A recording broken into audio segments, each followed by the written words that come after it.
Salut à tous et bienvenue pour votre nouveau numéro du Journal des Sports. On débute avec le derby disputé samedi dernier par le VFC au Grand Stade de Lille. Avec un peu plus de niaque mais pas assez de folie, VA revient à la maison avec le tarif local dans sa besace. Une défaite 1-0 avec un but un peu chanceux des Lillois, il est vrai. On voit tout ça dans ce résumé en images avant d'écouter la réaction d'après-match de l'entraîneur valenciennois Ariel Jacobs. Et dans ce derby à enjeu, ce sont les Lillois qui démarrent le mieux. De la place allume de loin une première mèche, suivie par Sidibé qui trouve les gants de Novaes dans son face-à-face. Bacha décolle plus haut que tout le monde sur corner mais ne trouve pas le cadre. Et Kalou, lui, tombe en plein dessus. À la 18e minute de jeu, sa frappe du droit atterrit sur le poteau de Novaes qui semblait bien battu sur le coup.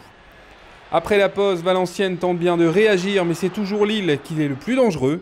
Sidibé déboule côté gauche avant de repiquer dans l'axe. Sa frappe file vers la lucarne, mais Novaes veille au grain. Sur le corner qui suit, Kjaer est tout seul à 10 mètres du but. Le grand Danois ajuste sa tête qui fuit le cadre pour quelques centimètres. À l'autre bout du terrain, Valenciennes se met enfin à faire douter les Lillois.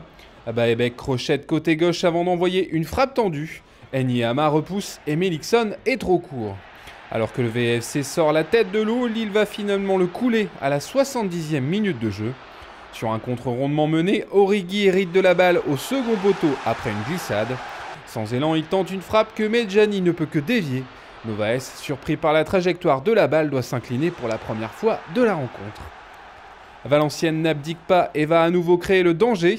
Dosevi, entré en jeu, va trouver Enyama par deux fois.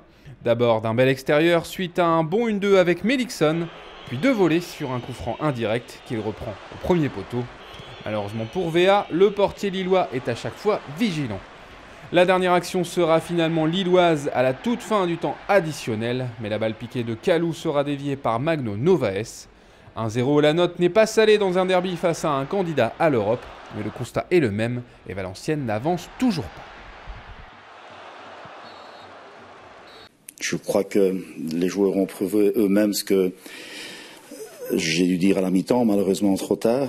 On savait qu'on pouvait s'attendre à une bonne opposition de Lille jouant chez lui et surtout avec un moral au zénith après leur performance et victoire de la semaine dernière. Donc là, en perte de balle, on devait être attentif, même plus que cela, mais que surtout au niveau de notre circulation du ballon et la recherche de la profondeur, non pas des ballons aériens, on pouvait leur faire mal. Et je crois qu'en premier mi-temps, trop peu souvent, cela a été mis en place, davantage en deuxième mi-temps. Mais ce qui me fait mal et continue à me faire mal, c'est la façon, quand on analyse le but que nous encaissons, on aurait eu d'autres situations semblables où on encaisse, j'aurais dit oui. Mais ici, vous trouvez dans une situation pratiquement dans le rectangle, et puis un mauvais choix, mauvais positionnement de pas mal de joueurs, et voilà. Et on sait très bien qu'une équipe comme Lille, à ce moment-là, vous cloue au mur. Et au classement, c'est une très mauvaise opération pour le VFC dépassé par Sochaux et désormais 19e. Evian, vainqueur chez lui, a pris la poudre d'escampette et 9 points d'avance. Seul Guingamp, à l'arrêt comme VA, semble encore pouvoir être rattrapé. Il faudra pour cela plusieurs miracles, à commencer par 2 victoires d'affilée. La seconde à Guingamp dans 2 semaines, mais déjà ce dimanche face aux Nantais.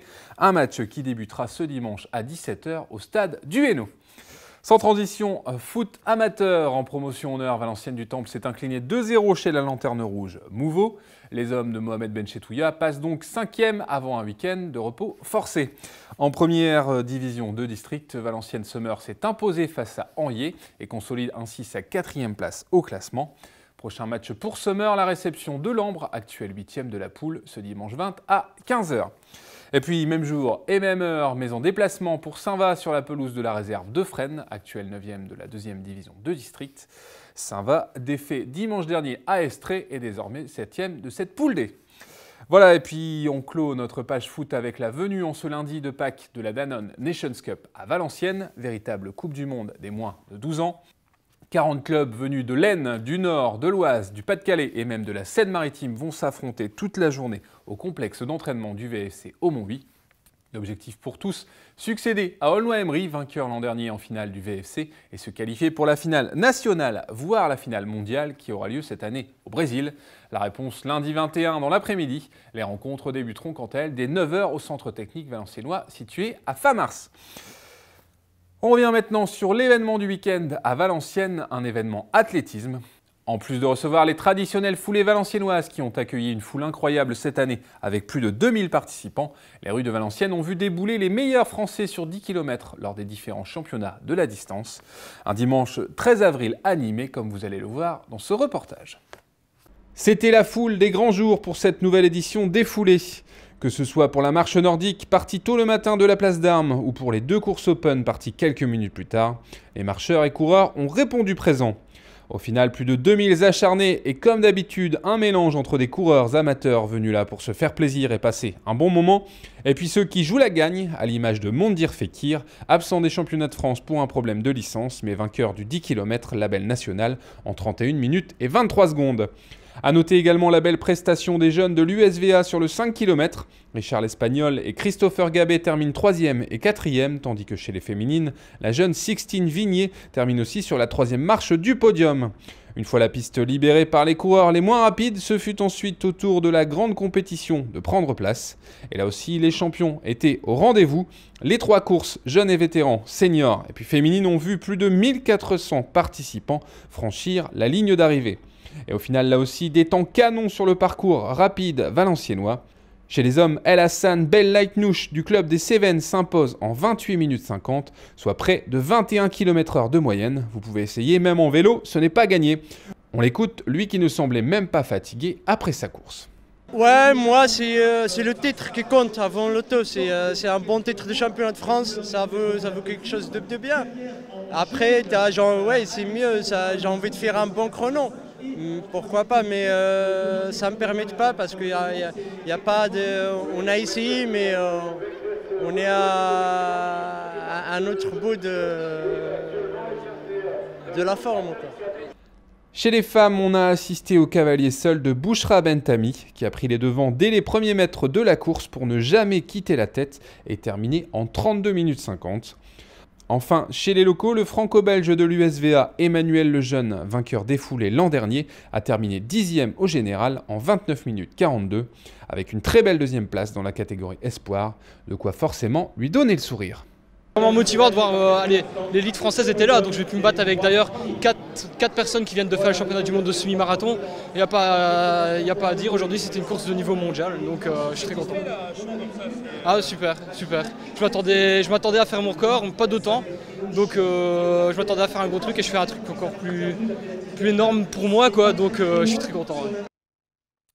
Et puis toujours en athlée, sachez que l'USVA se lance dans une première ce week-end avec un décathlon en 1 heure, une première dans la région. Le décaleur, comme il se nomme valenciennois, débutera à 14 h au stade Pierre Carousse pour les équipes. La compétition individuelle express qui suivra débutera quant à elle à 15 h 30. On quitte le sport compétition pour ouvrir une page sport santé et sociale. Depuis quelques semaines, le cercle d'escrime valenciennois s'est lancé avec la résidence Valesco dans un projet d'escrime adapté qui a conquis bon nombre de ce résidents âgés. Reportage.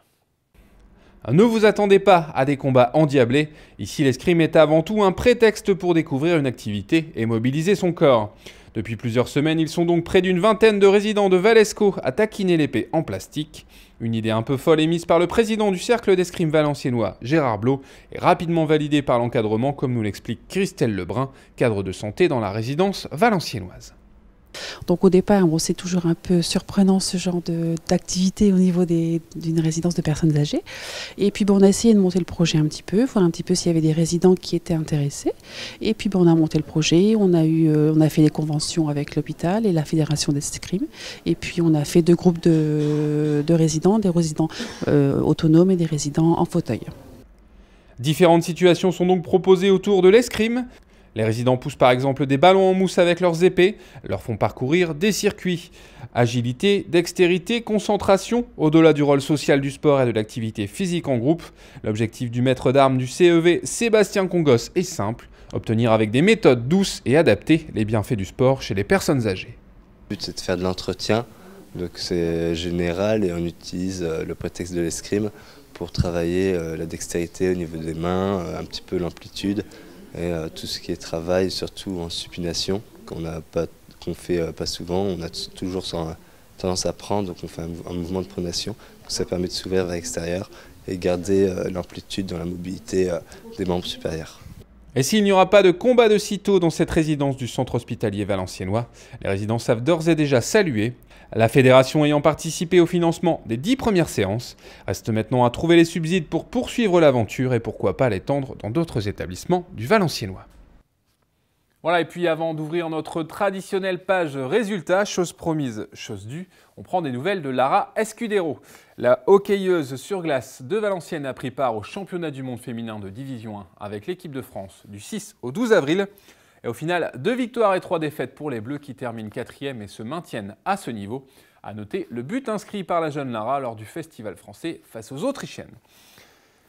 On ouvre maintenant notre page résultats avec le Hockey Club de Valenciennes. Courte mais précieuse victoire dimanche dernier chez les Lanternes Rouges pour le HCV. Le score final 4-2. Et avec ce succès, Valenciennes reprend seule la tête de la poule d'accession à l'élite après les 7 matchs de la phase aller.